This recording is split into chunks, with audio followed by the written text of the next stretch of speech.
From the Fox Studios in downtown Panama City, it's News View with Lee Sullivan. Let's talk about your endangered freedoms. News and views with an attitude. It's News View. I'm Lee Sullivan. Thank you for allowing me in. Have an opportunity to visit with Ron Hart, syndicated columnist and humorist and libertarian, forgiving him for some of those things and holding some of those things against him, and now author. I would tell you that I cooperated with him on this, but then you probably wouldn't buy it, and you should. No such thing as a pretty good alligator wrestler. It is, you can get it. Amazon. Amazon, okay. And then on your website. Yes, yes. Kids, Politics, and Family, Why Daddy Drinks. Let me recommend it, as Oprah would say, 5 stars. And if I don't carry you over the edge. You really should. It really should. I'm still worried about the Lutheran in Rosemary Beach. They're going to hunt him down. They'll find him tonight. They'll identify him. Okay, speaking of jokes, Harry Reid, he said the word Negro, and so Steele, the head of the Republican Party, and other Republicans still suffering from some of their past issues, called for Harry Reid to kill himself or resign. Yeah, you know, either or.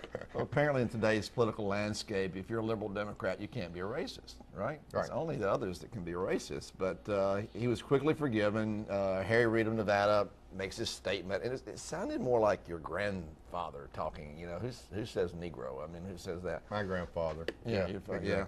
And more like I don't know, it struck me as an odd comment, out of touch comment, but he was forgiven by Al Sharpton, which was really important, and Jesse Jackson. That's almost the Pope. Exactly. It's like all the civil rights leaders, Jesse Jackson forgave him, and the one black. Jesse's just never forgiven Obama, has he? Exactly. He's not forgiven anybody. That neutering thing going on. And they went exactly to to the traditional fellows. You go to Sharpton and you go to Jackson, and also the one black resident of Nevada forgave him, O.J. Simpson. He's from his one room.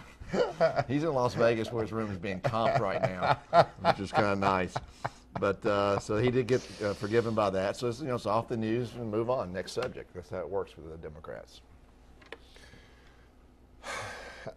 The Democrats, I mean, if you look at them at face value, overall, they seem to be having a little unwind. I mean, not a total unwind. I mean, there are Republicans that aren't running again, but there are some preeminent Democrats that have given up the future races. Right. What's your call? Well, I think they ran on, they said they want to go to Washington to get rid of corruption, and they're doing so by quitting.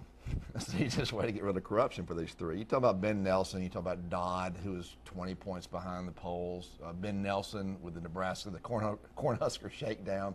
He goes in there. How special is that? Oh, I mean, it shows you what's wrong with government. Well, you can go in overtly and say, I want $300 billion from my state for my one vote to pass Obamacare.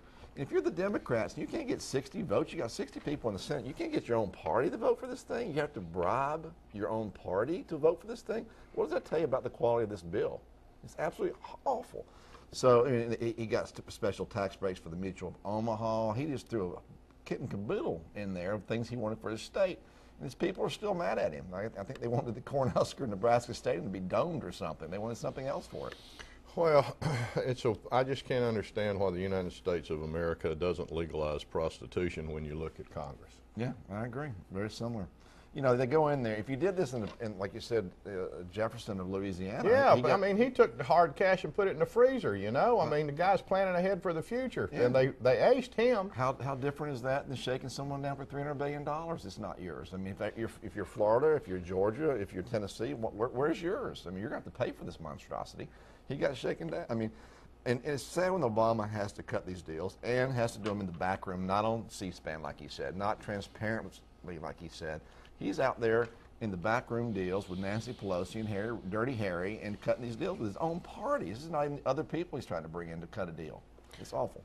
And then we go to the great state of Massachusetts, where some of my relatives first landed.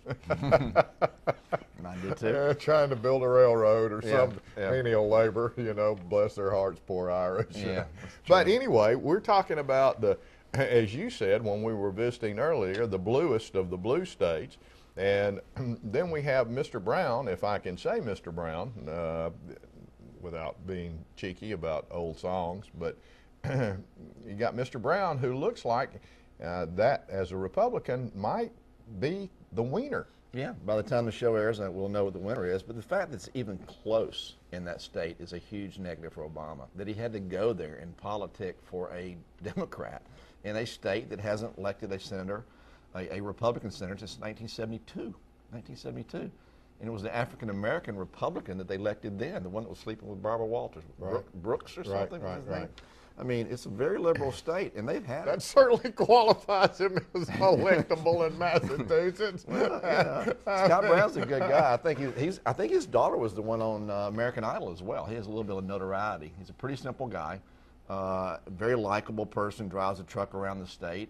Massachusetts has the blue-collar workers. And if they don't win I'm telling you, if they don't win that state, or even if it's 3 points or 2 points close, that is a siren call to these people. They're off target. Well, does Barack pull it out for the old girl? Well, he didn't do it with the Olympics for Chicago. He didn't do it in Copenhagen when he went over there. He didn't do it in Virginia, in New Jersey. He didn't do it in New Jersey for Corzine. So he's 0 for 4, basically. He has the opposite Midas touch. I mean, so far he hasn't gone in there and pulled it out for anyone.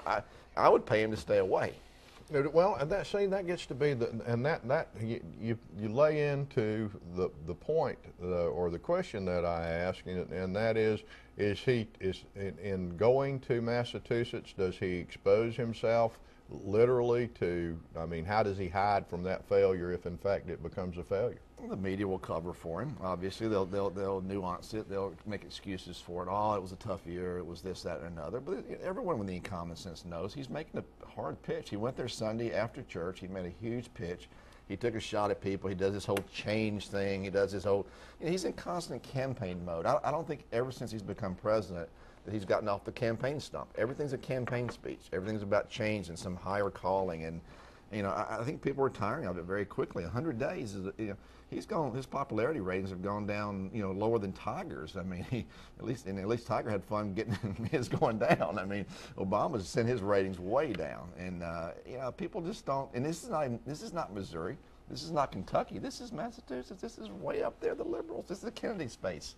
When we come back, I want to talk to you on how successful or how much longer Obama can lay off on Bush. Ron Hart, don't go away.